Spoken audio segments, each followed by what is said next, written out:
Oke, selamat siang. Sebelumnya bisa ceritakan tentang diri Anda? Siang Bapak, terima kasih atas kesempatan yang telah Bapak berikan. Saya Maulaya Sidarusani Payung, saya kerap dipanggil Maulaya atau Maul atau Mau lebih singkatnya. Saya adalah seorang mahasiswa jurusan Desain Komunikasi Visual. Sekarang saya sedang duduk di bangku semester 4 di Universitas Multimedia Nusantara. Saya sekarang berdomisili di Gading Serpong. Oke, baik.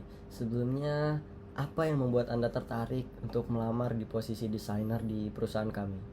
Tentunya yang pertama, minat saya tertuju pada apa yang selama ini saya tekuni, yaitu dalam bidang desain, dalam bidang seni rupa dan karya seni lainnya, dan fotografi tentunya.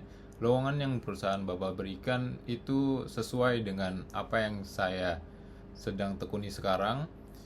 Terkait dengan fotografi tadi, meskipun Bapak tidak melampirkan keharusan untuk memiliki skill tersebut, tapi saya bisa memastikan bahwa skill saya tidak hanya terbatas pada desain visual saja, tidak hanya terbatas pada desain-desain yang berkaitan dengan Adobe Illustrator dan semacamnya. Saya juga bisa merambah ke dunia fotografi seperti foto produk dan foto-foto lainnya.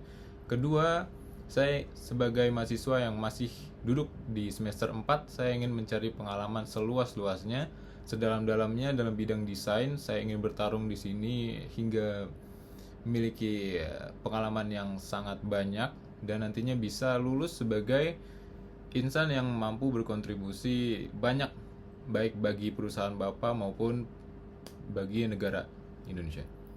Gitu. Oke, baik. Bisakah Anda berbagi pengalaman bekerja atau magang sebagai desainer dan bagaimana pengalaman tersebut membantu mengembangkan kemampuan Anda? Baik, untuk pengalaman bekerja ataupun magang sebenarnya saya belum memiliki pengalaman yang begitu banyak. Namun saya telah berhadapan dengan beberapa proyek, baik proyek dari kampus maupun proyek dari luar.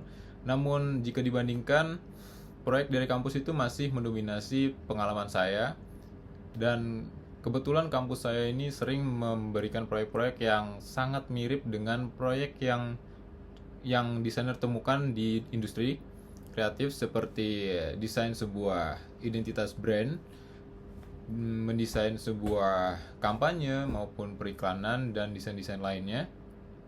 Dan dan bila mengacu pada pengalaman terdekat saya, beberapa waktu lalu saya telah menghandle sebuah masalah brand identity yang diberikan oleh klien saya tentang nail art studio berbasis di Batam, namun belum buka, hanya hanya masih sekedar sebuah rancangan. Dalam proyek tersebut saya ditantang untuk mendesain desain yang cenderung feminim dengan kunci elemen itu profesional, sleek, dan minimalis. Begitu, Bapak. Oke, baik. Sekarang, apa kelebihan utama Anda sebagai desainer? Kelebihan saya sebagai seorang desainer, saya adalah, dapat dikatakan saya adalah pribadi yang detail oriented, yang mana saya semaksimal mungkin menampilkan karya-karya yang maksimal, yang sempurna, yang mendekati sempurna. Saya suka memperhatikan hal-hal kecil yang memiliki pengaruh besar dalam keberlanjutan desain saya. Dan saya, selain perfeksionis, saya juga rasional. Selain mempertimbangkan aspek estetika, tentunya saya lebih mengutamakan aspek fungsionalitas. Di satu sisi, dalam kata lain, saya menempatkan pesan yang agar tersampaikan dengan efektif dan efisien sebagai nomor satu ketimbang estetika. Begitu, Pak. Oke, sekarang apa kekurangan Anda sebagai desainer? Kekurangan saya sebagai seorang desainer masih dalam ruang lingkup perfeksionis. Terkadang saya menghabiskan terlalu banyak waktu untuk memperhatikan detail-detail kecil.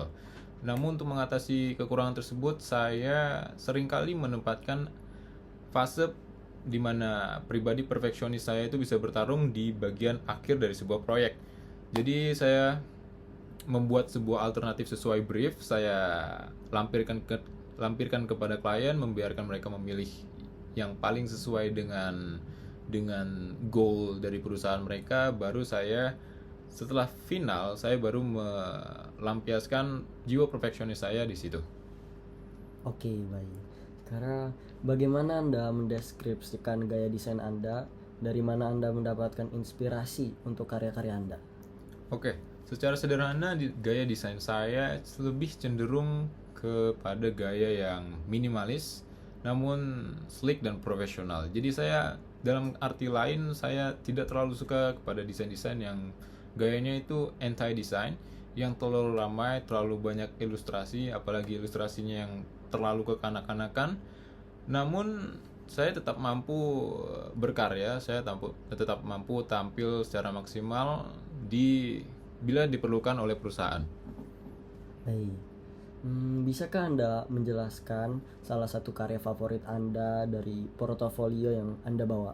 Oke, setelah Bapak mungkin telah melihat portfolio saya, karya yang paling saya sukai itu adalah karya identitas brand dari Imago. Yang mana Imago 10 itu merupakan organisasi di kampus saya. Saya merancang dari logo, dari tagline, color palette, dan segala hal yang tampil di visual, di media-media visual itu saya rancang semuanya. Mengapa saya sangat favorit dengan ini? Karena implementasi dari desain-desain saya itu telah terrealisasikan secara langsung di dunia nyata.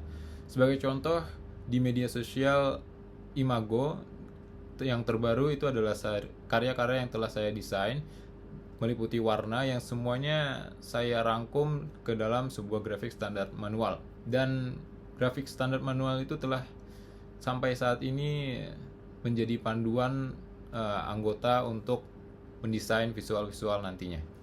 Begitu, Pak. Oke. Bagaimana cara Anda bekerja dalam tim?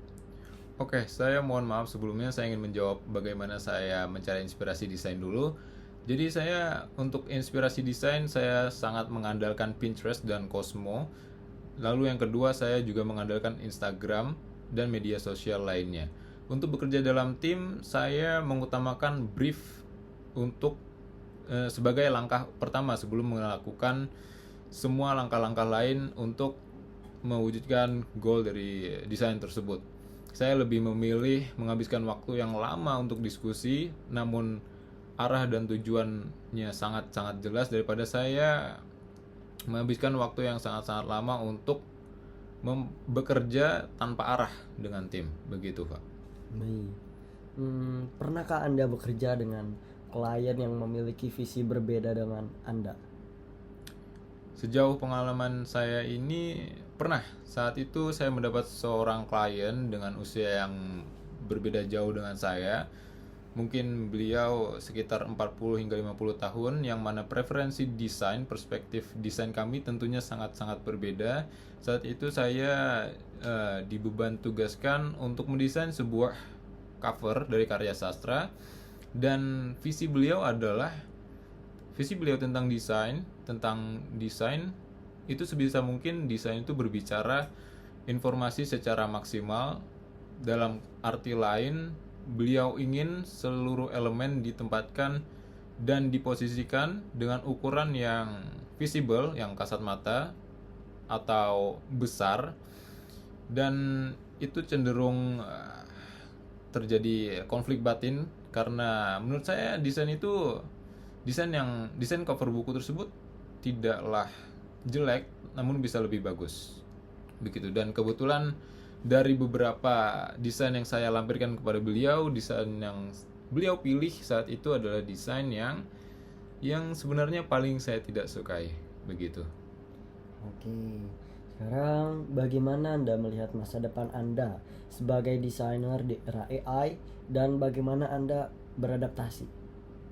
Oke, dalam era digital ini tentunya AI itu tidak terhindarkan, dan ini cukup menimbulkan dilema bagi para desainer. Namun sesuai dengan pengalaman saya, AI itu menjadi tools yang sangat-sangat powerful dan sangat membantu kinerja saya dalam desain. Sebagai contoh, ketika saya ingin mencari sebuah referensi ataupun gambar-gambar yang dapat berguna yang saya butuhkan dalam desain, seperti gambar-gambar yang spesifik tanpa menghabiskan waktu yang sangat lama untuk mencari di internet. Saya biasanya menggunakan AI, Adobe Firefly secara spesifik. Kemudian saya menggunakan Adobe Firefly itu untuk generate customer persona, yang mana dalam kebutuhan mendesain brand itu terkadang target audience yang kami butuhkan itu sangat-sangat spesifik, mengacu pada kriteria fisik, gaya berpakaian dan sebagainya. Begitu, Bapak. Baik, terima kasih Maulaya. Oke, Bapak. Untuk kelanjutannya mungkin saya akan update di email terus. Terima kasih Bapak waktunya. Selamat malam.